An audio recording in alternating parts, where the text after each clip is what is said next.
আবহাওয়ার এই মুহূর্তের গুরুত্বপূর্ণ খবর, দুর্গাপূজার সময়তে ভারী বৃষ্টিপাত হবে বলে জানিয়ে দিয়েছে এবারে আলিপুর আবহাওয়া দপ্তর। তবে আজ থেকে আগামী কয়েকদিনে বৃষ্টিপাতের সম্ভাবনা কিছু কিছু রয়েছে, সেগুলো নিয়ে তো আমরা বলবই। কিন্তু আবহাওয়া দপ্তর যেটা জানিয়েছে যে নিম্নচাপ এলে বৃষ্টিপাত কেমন হবে সেইটা আমরা ভিডিওতে দেখাবো। তো ইতিমধ্যে যে খবর রয়েছে, মোটামুটি ধরে রাখুন যে বৃষ্টিপাত খুব যে ভারী আকারের হবে তেমন নয়, মূলত হালকা থেকে মাঝারি মানের বৃষ্টিপাতই সবথেকে বেশি পূজার সময়তে দেখা যাবে। এখন বৃষ্টিপাত 22 থেকে 23 তারিখের মধ্যে কিছু বাড়বে এবং উপকূলবর্তী 2 থেকে 3টি জেলাতে কিছু ভারী বৃষ্টিপাত দেখা যাবার সম্ভাবনা রয়েছে। সেখানে কিছু কিছু মাঝারি ভারী বৃষ্টিপাতও হতে পারে এই সময়কালে। কিন্তু পূজার সময়তে যে বৃষ্টিপাতের সম্ভাবনা, যেমন 26 তারিখ থেকে 29 তারিখ এই সময়কালে বিক্ষিপ্ত ভারী বৃষ্টিপাত দক্ষিণবঙ্গের উপকূলবর্তী জেলাগুলিতে সম্ভাবনা বেশি রয়েছে। এর পাশাপাশি 30 তারিখ থেকে 2 তারিখ অর্থাৎ অষ্টমী, নবমী, দশমীতেও কিছু কিছু এলাকাতে বিক্ষিপ্ত ভারী বৃষ্টিপাত দেখা যেতে পারে উপকূলবর্তী জেলাগুলিতে। অর্থাৎ দক্ষিণবঙ্গের উপরভাগের জেলাগুলিতে ভারী বৃষ্টিপাতের জায়গায় হালকা থেকে মাঝারি মানের বৃষ্টিপাতও হতে পারে, এমন সম্ভাবনাই বেশি। উত্তরবঙ্গে কিন্তু ভারী বৃষ্টিপাত হবে এমন খবর কিন্তু নেই। কলকাতার দিকে মূলত এই সময়কালে মূলত হালকা থেকে মাঝারি মানের বৃষ্টিপাত, মাঝে মাঝে মেঘলা আকাশ দেখা যাবে। পূজার সময়গুলিতে এই রকম হতে পারে। কিন্তু যে নিম্নচাপ তৈরি হতে পারে সেটা কিন্তু সরাসরি আমাদের গাঙ্গেয় পশ্চিমবঙ্গে আসবে এমনটা কিন্তু নয়। নিম্নচাপের সম্ভাবনা রয়েছে, সেগুলো আমাদের দেখাচ্ছি, তারপর বৃষ্টিপাতগুলো দেখাবো। নিম্নচাপ কীরকম আসবে সেটা প্রথমে অল্প করে দেখিয়ে দিই। এটা আপনারা প্রত্যেকে শেয়ার করে মানুষজনদের জানিয়ে দিন, কারণ দুর্গাপূজার আপডেটটা চলে এসেছে, সেটা আপনাদের জানিয়ে দিচ্ছি। তো দেখুন, 23 থেকে 24 তারিখের মধ্যে বঙ্গোপসাগরে তৈরি হবে ঘূর্ণি, এবং দেখুন চীন সাগরে কিন্তু একটা বড় রকমের টাইফুন এসে হাজির হচ্ছে ডান দিকটাতে। এবারে দেখুন এই 25 থেকে 26-এর মধ্যে আমরা দেখতে পাচ্ছি যে নিম্নচাপ তৈরি হয়ে সেটা কিন্তু আস্তে আস্তে উড়িষ্যার দিকে যেতে চাইছে। দেখুন এটা কিন্তু 27 তারিখে কিছুটা শক্তি বাড়িয়েও ফেলতে পারছে, এবং এইটার গতিবেগ থাকবে মোটামুটি আপনারা দেখতে পাচ্ছেন যে 73 কিলোমিটার পর্যন্ত প্রায় ঝাপটা, ঘূর্ণিঝড় বলছি না, বায়ুর ঝাপটা বলছে। এটা ওই সুস্পর্শ থেকে গভীর নিম্নচাপের পরিবেশ তৈরি করতে পারে।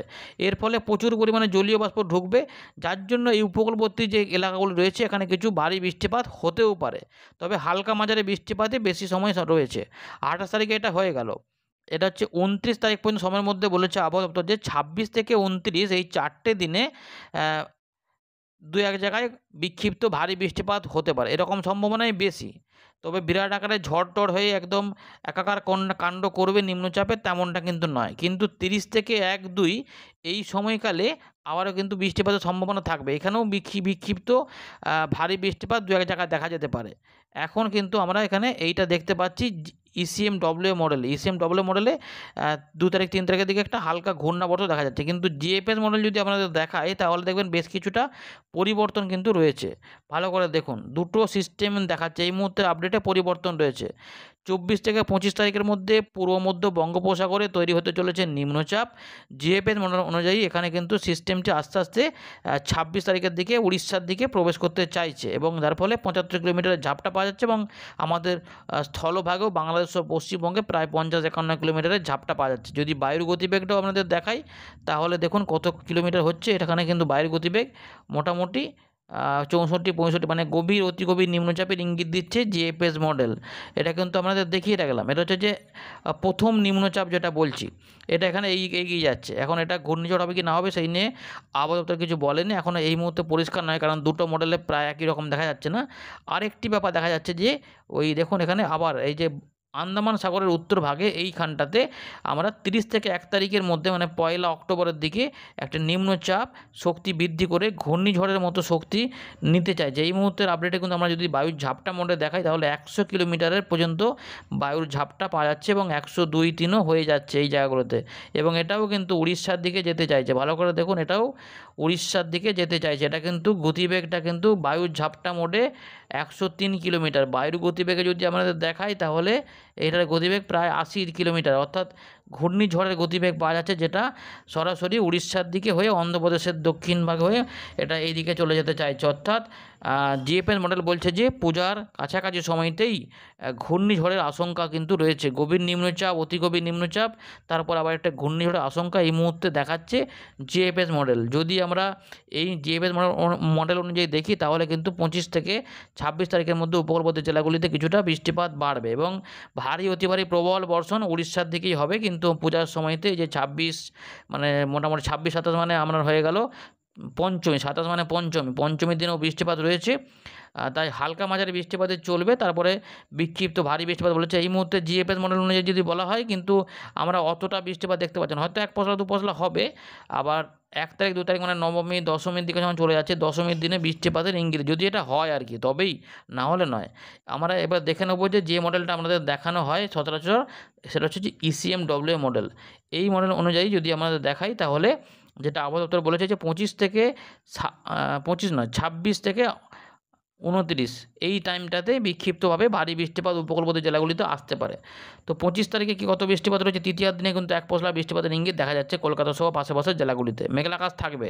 26 থেকে 27 বৃষ্টিপাত কিন্তু দক্ষিণবঙ্গের সমস্ত জায়গাতেই দেখা যাচ্ছে হতে পারে এবং 2-3টি জেলাতে একটু জোরালো বৃষ্টিপাত হতে পারে। তার মানে পূর্ব মেদিনীপুর, দক্ষিণ 24 পরগনা এবং সংলগ্ন কিছুটা পশ্চিম মেদিনীপুর বা ঝাড়গ্রামের দিকে 2-1 জায়গায় একটু বিক্ষিপ্ত ভারী বৃষ্টিপাত হতেও পারে। ত্রিপুরা, মিজোরাম, মণিপুর এদিকেও কিন্তু ঢাকা বিভাগেও বৃষ্টিপাত হবে, কিন্তু নিম্নচাপটা সরে সরে চলে যাচ্ছে একদম অন্ধ্রপ্রদেশের দিকে। এর ফলে কী হবে, এর ফলে কিন্তু 27 তারিখ আমরা দেখব যে এখানে কিন্তু বৃষ্টিপাত রয়েছে, মানে পঞ্চমীর দিনে দক্ষিণবঙ্গে বৃষ্টিপাত হবে। 28 তারিখে দক্ষিণবঙ্গে কিন্তু ষষ্ঠীর দিনে জোরালো বৃষ্টিপাত হতে পারে।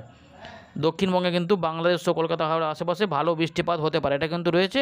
29 তারিখেও কিন্তু বৃষ্টিপাত রয়েছে। তো মোটামুটি মাঝে মাঝে কিন্তু বৃষ্টিপাত বাড়া কমা করতে পারে, তাই দক্ষিণবঙ্গে বৃষ্টিপাত রয়েছে। উত্তরবঙ্গে কিন্তু 1-2 দিন অবশ্যই হবে, একদম যে ফাঁকা যাবে তেমন নয়, অল্প স্বল্প করে উত্তরবঙ্গেও হতে পারে।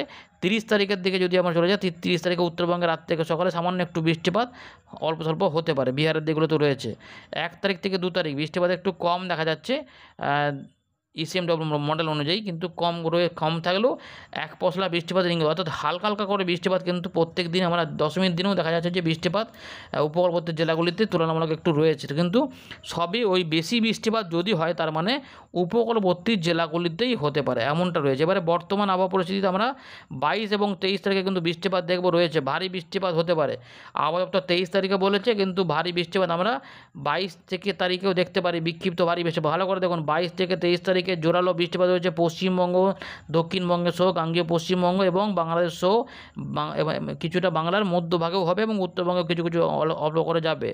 23 থেকে 24 তারিখের মধ্যে দেখুন এখানে কিন্তু আমরা দেখতে পাচ্ছি যে ঘূর্ণি থাকছে একটা লো প্রেশার এরিয়ার মতো, তার ফলে দক্ষিণবঙ্গে বৃষ্টিপাত কিছুটা হতে পারে। তাই 22 থেকে 23-এর মধ্যে কিছু বৃষ্টিপাত ভারী দেখা যাবে পশ্চিমের দিকে জেলাগুলিতে, এখানে ঘূর্ণির মতো পাওয়া যাচ্ছে এবং 24 তারিখেও বৃষ্টিপাত কিন্তু এখানে থাকবে বলে এখানে দেখা যাচ্ছে। সুতরাং বৃষ্টিপাত কিন্তু রয়েছে। এরপরে আবার নিম্নচাপ আসবে, তারপরে আবার ধীরে ধীরে বৃষ্টিপাতগুলো পূজার সময় চলে এলো, বৃষ্টিপাত হতে পারে। এই করেই কিন্তু ব্যাপারটা রয়েছে। ধন্যবাদ।